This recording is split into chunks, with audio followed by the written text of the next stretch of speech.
Thanks, Michael. Can you hear me all right? Do I need to put this up there? Is that better? Can everyone hear me okay? Cool, excellent. Well, it's nice to be reminded by Michael here about how well the past year has gone. And it's been a great journey. And it wouldn't have happened without a lot of support. And I'd like to, at this early stage of the speech I'm giving or talk, is to give special mention to some people. Sheila Newman, Jill Quirk, the Can Do Better website, and all the folk at the Permaculture Village at Confest who were so supportive when I started this. And of course Michael, whose support has been unwavering from the beginning. So yeah, it's been a matter of connecting with people and working with these people in various ways that's helped me on my journey. And it's been invaluable in terms of helping to build the population, permaculture and planning movement that began with that first workshop. And one of the reasons why I have managed to engage with so many people since then is because I've tried to take a more collaborative approach with no fixed outcome and no expectations other than a passion to make real change. And it does seem to be working at this stage. We'll see whether or not where I am next year, but it seems to be a good process. And I will discuss more about that as I go on. I find that working in collaboration with people can take you to places where you never expect to go. And I mean this in a good way. If you get it right, then it can be very constructive. And it brings the best out in people, and they can bring the best out in you. I have been involved in activism to a greater or lesser degree for quite a number of years now. And I have seen a lot of activists come and go along the way. Many have burnt out, many have become disillusioned, and overall, despite our best efforts and some great wins along the way, the trajectory in terms of making the world a better place has sadly been downwards. And that's quite depressing. And I think part of the reason for this is because people often bring their own agendas and egos into the movements. And after a while, it becomes all about protecting identities and valuable energy that should have been used to create systemic change is wasted in internal fighting. I'm sure that you can all relate to this to a greater or lesser degree. For example, I've been a bit involved in the animal welfare movement, and I've seen animosity between vegans and non-vegans in that movement, to the extent that I sometimes wonder whether or not the animals would have been better off if we'd all just gone home and read a book. So it's a lot of learning. So over time I've learned that creating real, proper, decent long-term change requires more than going out and fighting the good fights. We need to do more. There is also a need to create underlying whole-scale cultural change from within. A great philosopher once said that you cannot overcome an addiction with the same mindset that allowed that addiction to manifest in the first place. If we want to lift ourselves out of the climate emergency that we currently are facing and achieve so much more, we have to change the record. We have to re-examine our approach so that we can achieve real progress with our activism, as well as ensuring that what we achieve is effectable and durable. This was my intent when I started Population, Permaculture and Planning, or PPP as I shall refer to it from now on. For a start, the fact that I was taking on the issue of population, knowing very well how divisive and emotionally fraught this topic can be, I realised that I had to approach it in a way that could make it as accessible to as many people as possible. I started PPP partly because I could no longer ignore the population issue, especially knowing the impact that it has in terms of how we plan our cities, or in the case maybe not plan our cities. I had gone into the town planning profession because I thought this was how I could make the world a better place, that I thought I could change things from within. Obviously I was a bit naive. But it was worth going to uni and doing the planning course, because while my education didn't turn out to be much use for me in a professional context, what it did do is it taught me to think critically and to understand that many issues are often more complex than they first appear. And ignoring this complexity can lead us into all kinds of problems. For example, so many planners are caught up in the high density as the solution to suburban sprawl dichotomy that they ignore the fact that high density can actually help to increase suburban sprawl, because it prices people out of the inner suburbs and lower incomes and forces them out to the fringe. One distinguished professor in WA even went on to say that the answer to this problem is to lower the quality of high-density development in order to make it more affordable to people on lower incomes. I think that if we lowered the standard anymore here in Melbourne, many new developments would actually start to become uninhabitable. Now already. Yeah, exactly. Exactly. So because my drive as a planner was to try and create sustainable communities, it became increasingly apparent that we cannot ignore the topic of population growth. With Melbourne increasing in size by more than 1,000 people every week, it is impossible at that rate of growth to engage in the slower, more considered planning that is needed to create long-term viable neighbourhoods. It is a case of hastily built prefab concrete apartments in continuous sprawl on the urban fringe. And of course, our current rate of population growth is used to justify this type of development. It is basically, in turn, perpetuated by politically engineered population growth. It is a vicious circle, spinning perpetually downwards. And as our potential to create socially and ecologically sustainable communities continues to decrease, so we lose the good fight in terms of so many issues like combating climate change, social isolation, and all of the issues that come with long-term bad planning. So this brings me on to the fact that we do have a real need to urgently, rapidly reduce our carbon emissions. And this starts with town planning. And if we get this wrong, everything is so much harder. No amount of divestment from fossil fuels will help us if we continue to build on our food bowls and green spaces. And increasingly, if we have to rely upon sourcing our food from further and further away. And that's just the start. Creating resilient communities is about being flexible and adaptable to changes in society that we cannot even perceive at this point in time.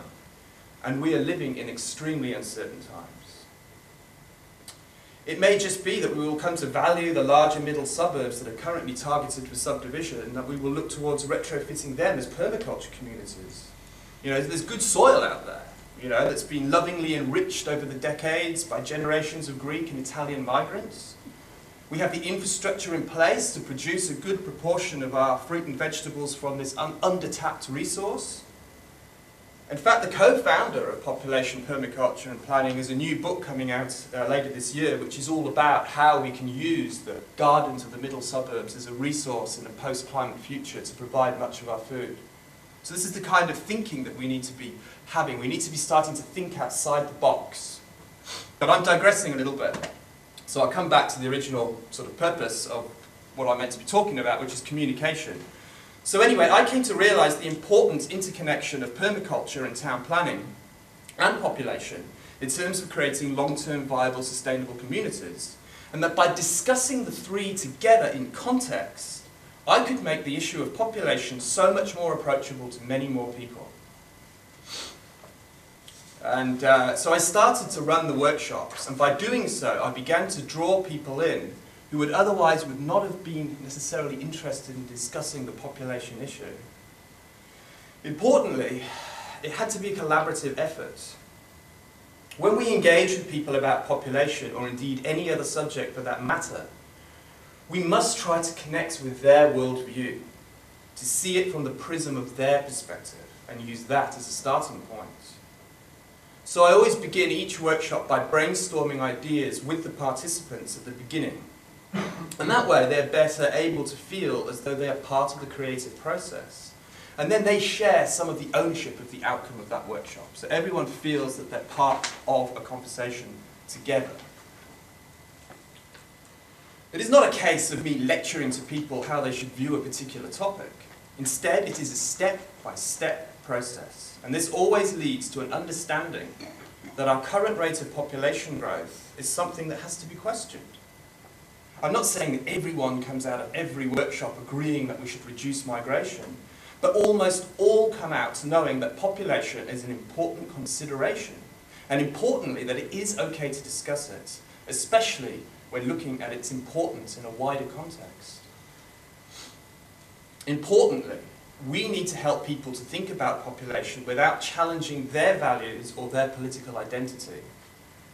Some people come to a workshop believing in the principle of open borders. I do generally tend to target sort of people more to the left end of the spectrum, and that kind of thing, and young activists. Most young activists are very idealistic. They have idealistic views of the way the world should be, and the principle of open borders and all of that is very strong in their minds. So they come to the workshop believing in that principle. And they come out of the workshop still believing in that principle, but importantly, they now also agree that in the meantime, we need to slow our current rate of migration. And that's great. They no longer see population as a fixed black and white issue. That it is in fact fluid depending upon the circumstances. And well, it's a nice idea, you know. The thought of open borders is a nice idea in principle. There may come a day when the world is so balanced politically, socially and environmentally that we could have open borders across the world without it leading to sudden influxes of population from one country to another. Okay, it doesn't look very feasible at the moment. But who is to say that we shouldn't work towards that ideal? We don't have to smash people's dreams in order to persuade them to consider reversing a migration policy that was put in place by John Howard to raise GDP. We need to slow the rate of We need to slow the rate of population growth as it is right now. And for want of a better word, start an intelligent and ongoing national conversation about the rate in which our population should grow, or shrink, and how we should plan for that to happen. Right there, that is all we need to achieve. We simply need to achieve an understanding that our current rate of population growth is too high, and we need to have a national, broader, intelligent conversation about how it should grow.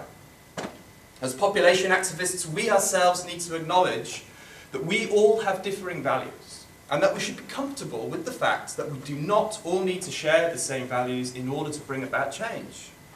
The important aim of the workshops that I run is that they do not run to a particular agenda.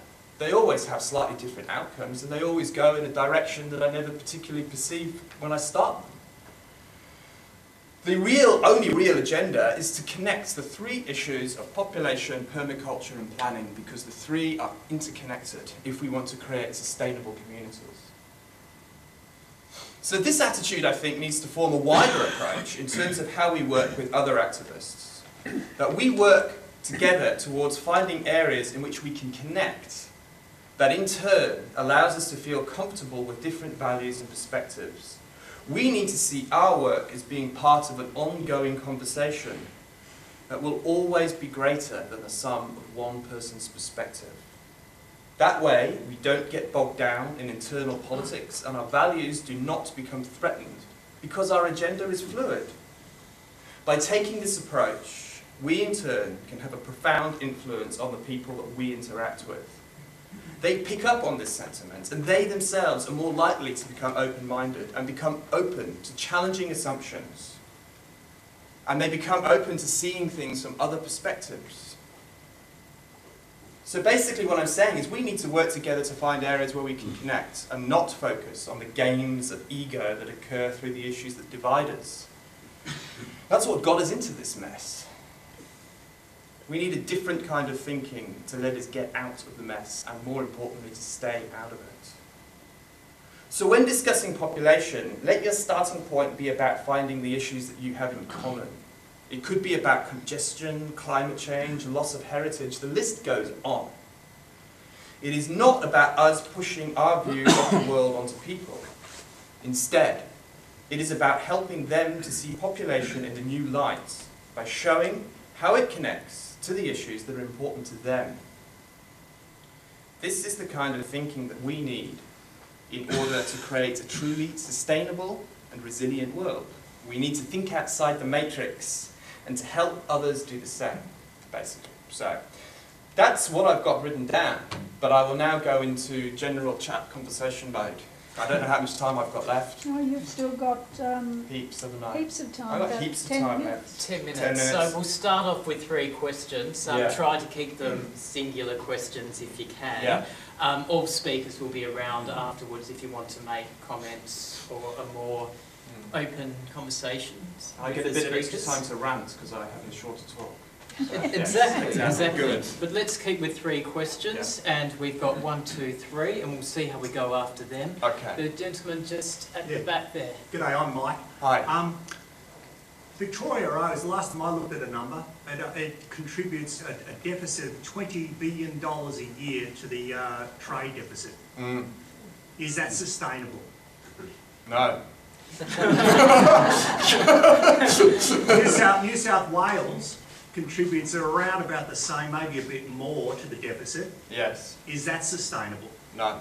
And do you understand what actually happens if these states, these overpopulated states, which are dramatically overpopulated, if they continuously contribute such a massive hit to the balance of trade? Absolutely. Absolutely. Yeah. So what do you think it contributes? What do I think it contributes? Yeah. What do you think happens? What in terms of the loss of? So explain. Well, if you have a continuously contributed deficit, Yeah. I've got a loud voice, I don't need a mic. No. You don't. If you continuously contribute a deficit to the national accounts, Yeah. what do you think flows on from that? Well, under the current system, we'll continually go further and further into debt. Government will continue to cut more and more services, and under the current system we're in, the people on lower incomes will do it tougher because we live in a society where they don't want to tax the big corporations and all of that, and Australia will continue to struggle.